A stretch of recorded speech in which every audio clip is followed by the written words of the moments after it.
DeAnna Lam of Red Tents in Every Neighborhood. I'm delighted you're here and gathering around the virtual circle.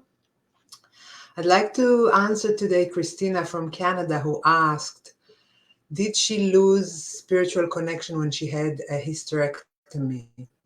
So the short answer is no, you did not lose it.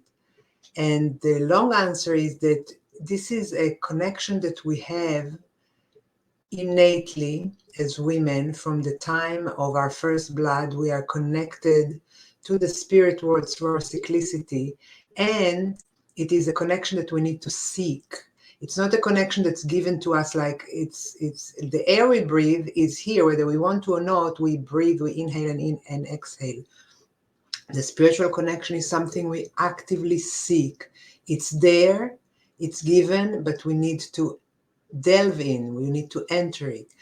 And women can choose to connect or not to connect while they're bleeding with a flesh and blood uterus, and while they are no longer bleeding when their uterus has been surgically removed. We are hardwired as cyclical beings, and our psyche, if you like, is expanding and contracting like the tides of the oceans, like the expansion contraction of the moon. But if we live linearly, if we don't delve into the depth of this dance with the moon, then we might miss it and be disconnected from it and disengage from it, even with a womb, with a uterus, without it being removed. So the question is not whether you have a flesh and blood womb. The question is how willing and pursuing and seeking you are of this connection. Spirituality is an active pursuit. It's not something passive. So the question again is not whether your uterus is there or not. When your uterus has been removed, you still have an etheric womb. And what do I mean by an etheric womb? The spiritual connection to the tides, to the moon, to the cycle, to the cyclicity is intact because it's not flesh, it's psychic, it's spiritual. So what I invite us to do wherever we are, whether we're bleeding or beyond our bleeding years, whether we have a flesh and blood womb or whether it was removed, is to delve into the inner listening, to moving inside, inwardly, especially when your body is asking for you to rest. So when we bleed, it's easiest to remember that because our blood comes, and often women don't listen, but the blood is calling us inward. If we don't have a flesh and blood womb, or if we're beyond menopause, then the listening needs to be more subtle, more acute. And we're invited to listen to our signals. And how do we listen to those signals is by listening to our moods. If we feel irritable, it tells us something. If we feel angry, it tells us something. So rather than pursuing the anger at the other person or the irritability with another event, going inward and asking, what is this irritability here to teach me? What do I need right now? I'm feeling irritable. I'm feeling angry. I don't have any patience. I feel impatient. What do I need? Inviting you to question yourself and your body and your emotional body and your spirit. What do I need right now? And often when there is irritability or anger or impatience, the need is to be quiet, to go inward.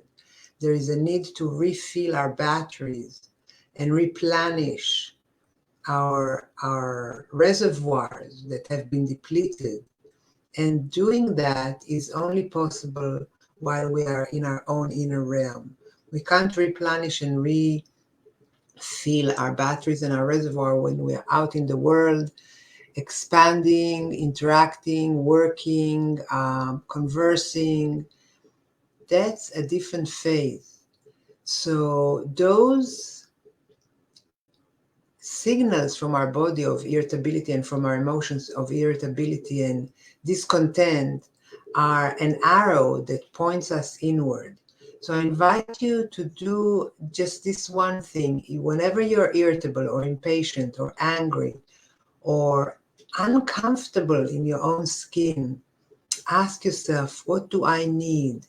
And listen. And often it is about going inward, taking a nap, taking a rest, creating, closing the door, having space to renew and recharge and replenish yourself.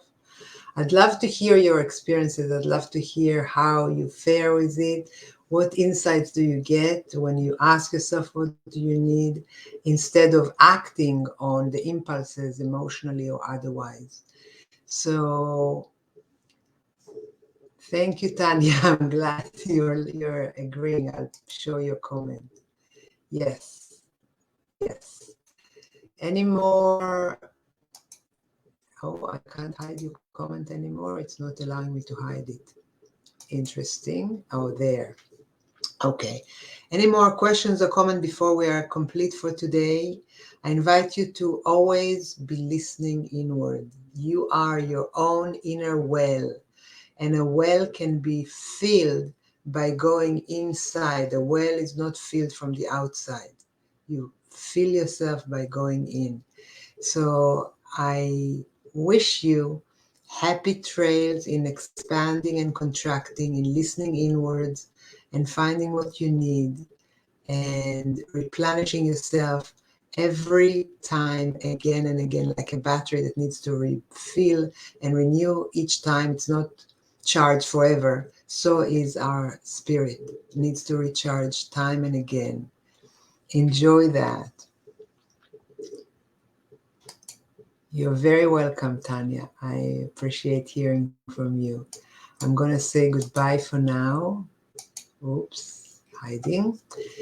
And I will be answering more questions on Thursdays, inviting you to write to me and to share your thoughts and your inspiration here in the comments. For now, be well. Enjoy your cycle, every phase of the moon. Blessings to you.